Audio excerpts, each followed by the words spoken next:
Thank you for joining me. I'm going to be reading the Earth Class Notes written by the 12th Apostle on idolatry.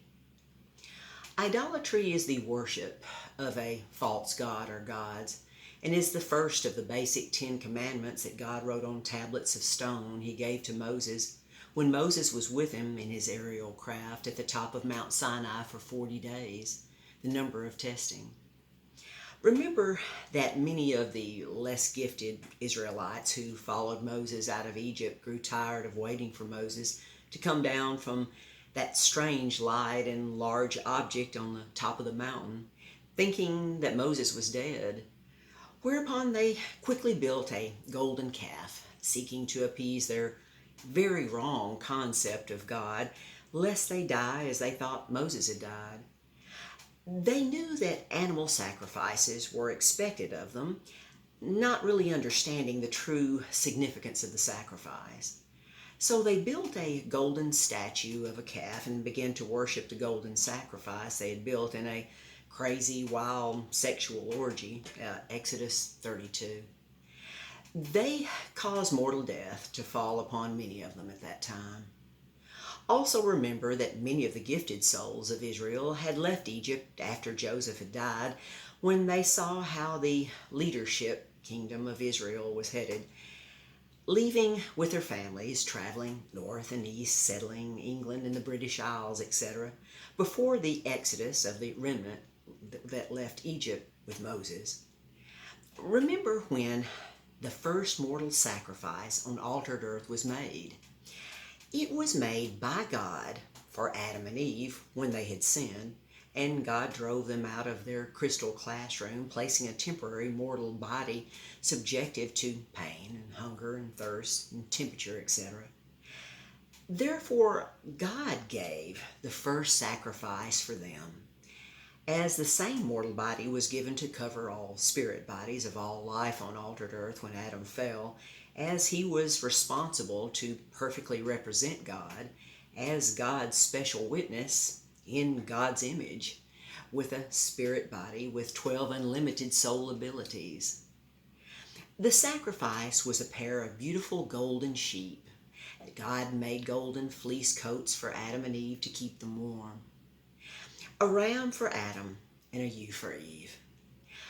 The knowledge of this was passed on from generation to generation, with many trying to find the golden fleece after Adam's mortal death, thinking it had magical powers, with the ram's head and horns still attached to the golden fleece skin coat that Adam wore.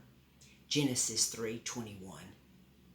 Hercules sought to find that golden fleece by going into the underworld before the world flood. But what I will share with you now in this Earth class on idolatry is a very interesting parallel between the golden fleece and the golden calf statue the emotionally driven Israelites had made in a religious fervor that turned into a sexual orgy. All of that represents the best fallen humanity can do without any real understanding, knowledge, and belief of the truth that can and will set them free. Free to learn and love and live like God, even in their temporary mortal body in this very fleeting temporary classroom. God does not make covenants with evil, deception, sin, and death, and rituals cannot replace specific understanding and sovereign belief of truth. We all know of people in the past and present who have worshipped the things of this evil world age, and even worshiping money. Money for things, including friends, that it can buy. It is written, "For the love of money is the root of all evil," 1 Timothy 6:10. And it is written, "Teaching things which they ought not, for filthy lucre's sake," Titus 1:11. Idols covers a large number of things, with one of the more subtle being high self-esteem, pride, and status symbols. Even sex appeal can be an idol. But religious objects are used more as idols. And idolatry is the worship of idols, and idolize is the excessive adoration and fascination with a person, place, or thing through dominating emotions that most human souls on altered earth wrongly think is love. And as you know, emotions can and do change often, usually described as how anyone feels about someone or feels about something, whereas that has nothing to do with true, unconditional love. That obviously is not the same level of love for everyone, but love is still the best way that includes wanting the best for all souls forever. And that is what our great one and only God of love is going to provide for all souls forever. It is not possible to be a true witness, a true effective witness for God without specifically understanding, knowing, and sovereignly believing, loving, and obeying Him.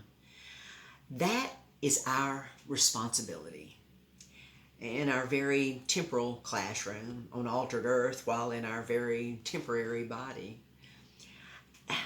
These special earth classes, freely provided and given through love, like the power of proven truth, has never been presented before, that Jesus believed could occur by the end of this evil world age. As John wrote, that Jesus said, "Verily, verily, I say unto you," he, note the use of the single masculine gender, "he that believeth on me, the works that I do, shall he do also, and greater works," meaning teaching, proving, and writing the truth, "and greater works than these shall he do, because I go unto my Father." John 14:12. Now, beloved, you understand and know who has fulfilled this prophecy of Jesus in the last days of this evil world age, even though so few know and believe. And that puts you and I in the greatest company of quality, not quantity, but quality in history. Thank you so much. Thank you so much for your time.